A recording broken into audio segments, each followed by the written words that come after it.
Happy spring, Pioneer Elementary. This is Miss Bev, the librarian, bringing you a couple of spring stories. I thought you'd enjoy this one this week. Jan Brett, the Easter Egg.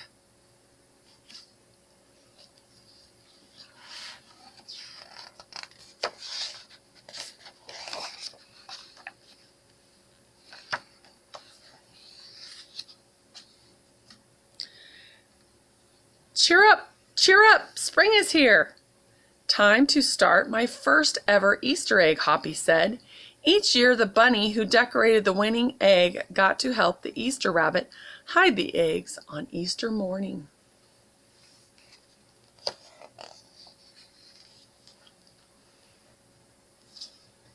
Hoppy had been dreaming about being that bunny all year long. Now it was time to get started. Everywhere Hoppy looked, rabbits were working on dazzling eggs. I need an amazing idea, he thought. Hoppy spotted Flora Bunny planting spring wildflowers in her eggs. The Easter rabbit will love those colorful flowers, he thought, and he started picking flowers for his egg. Here's a basket for your flowers, Hoppy, Flora said.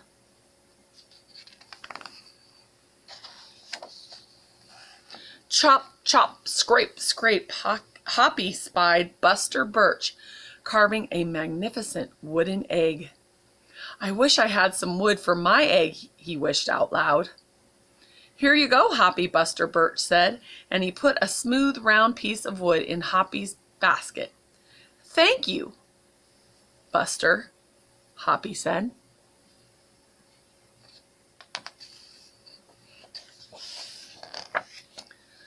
Hoppy was hopping along when the smell of sweetness led him out of the woods and straight to the chocolate egg that Aunt Sassafras was decorating with creamy frosting squiggles and bows.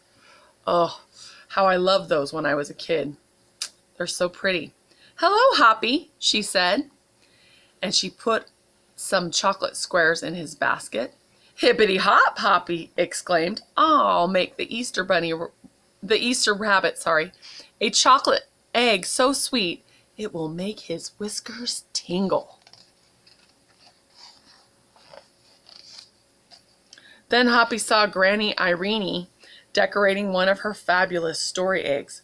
First, she traced a design on the egg with a special tool, and then she dipped the egg in pots of yellow, green, orange, and red dye, adding to the design each time. Hoppy couldn't believe his eyes. I'll never make an egg that beautiful, he told Granny Irene. She smiled. Try, she said, giving him one of her special tools.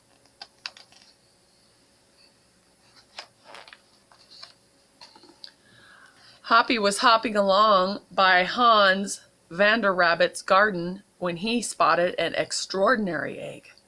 Hans was painting a portrait of the Easter rabbit so real that he looked alive. Fantastic, Hoppy exclaimed. Thank you, Hoppy, Hans said. Why don't you make a painting on your egg? And he gave Hoppy pots of paint and a fine brush.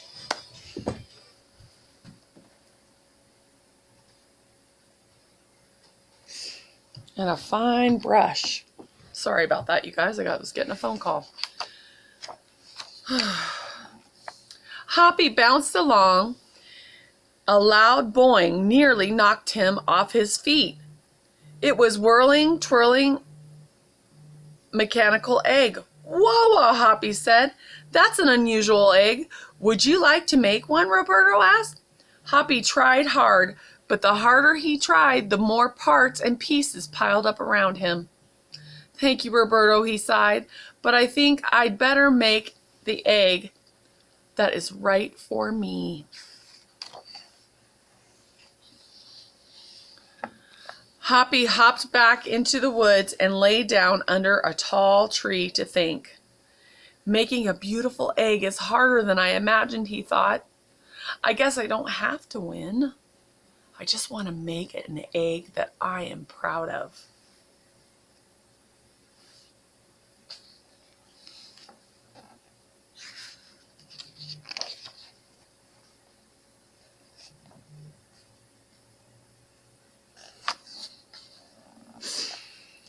Suddenly the woods rang with the squawking of birds sounding an alarm. Mother Robin swooped down, calling wildly as if she couldn't decide where to go. The egg had tumbled out of Mother Robin's nest. Inside the perfect blue egg was a baby robin that needed its mother to keep it warm until it hatched. Oh no, the poor egg. What are they going to do? Hoppy knew that what he had to do. He sat down carefully and covered the blue egg with his soft, warm fur. "I'll take care of you the best I can," he whispered. Relieved, Mother Robin chirped and settled down on her other 2 eggs. Hoppy never left the robin's egg. If it was sunny and warm, he carefully turned the egg in its nest of moss. If it was rainy and cold, he kept the egg covered and dry. At night, wild animals passed by. Hoppy crouched down and stayed hidden in the ferns. Often he heard strange noises coming from above, but Hoppy didn't run away. Oh, look, he's taking care of that egg, doing such a good job. Every day the rabbits worked on their eggs. Tadpoles turned into frogs. Buds swelled into leaves, and Easter came closer and closer. Finally, it was time for the rabbits to take their eggs to the glen. They had forgotten all about Hoppy, who was quietly sitting on the blue egg under the tall tree in the woods. Early the next Sunday morning, the rabbits waited for the Easter rabbit. Suddenly, the beautiful wagon rolled toward them out of the mist. Oh my goodness. And stopped.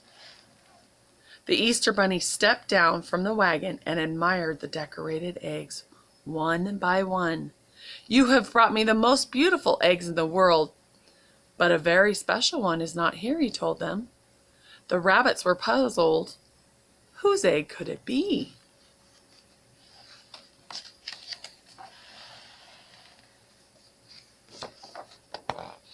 "Fill my wagon with your wonderful eggs," he said. "When I return, I'll show it to you." And he disappeared into the woods. He came back with Hoppy looking scruffy and bedraggled. "Hoppy has an amazing egg to be proud of," the Easter Bunny told them.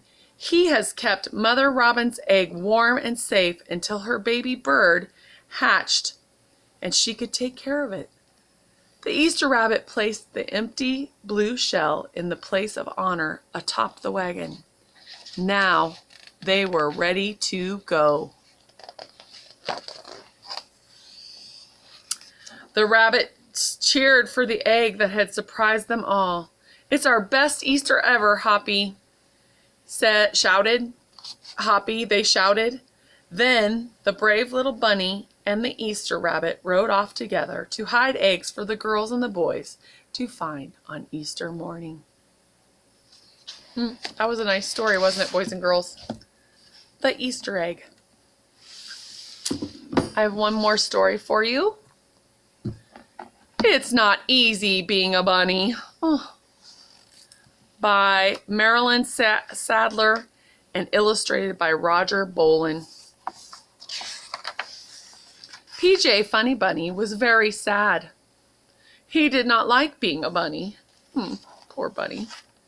His mother made him eat cooked carrots every day, and he had far too many brothers and sisters. And his ears were very big. Whoops, excuse me. I skipped a page on you guys. One day, PJ decided to leave home. "I don't want to be a bunny anymore," said PJ. "I want to be a bear." And PJ went to live with the bears.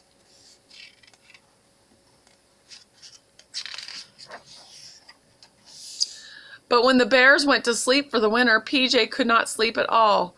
Living with the bears was not very exciting. So PJ said, "I don't want to be a bear. I want to be a bird." And PJ went to live with the birds. PJ liked being a bird until he tried to fly. So PJ said, I don't want to be a bird or a bear. I want to be a beaver. And PJ went to live with the beavers.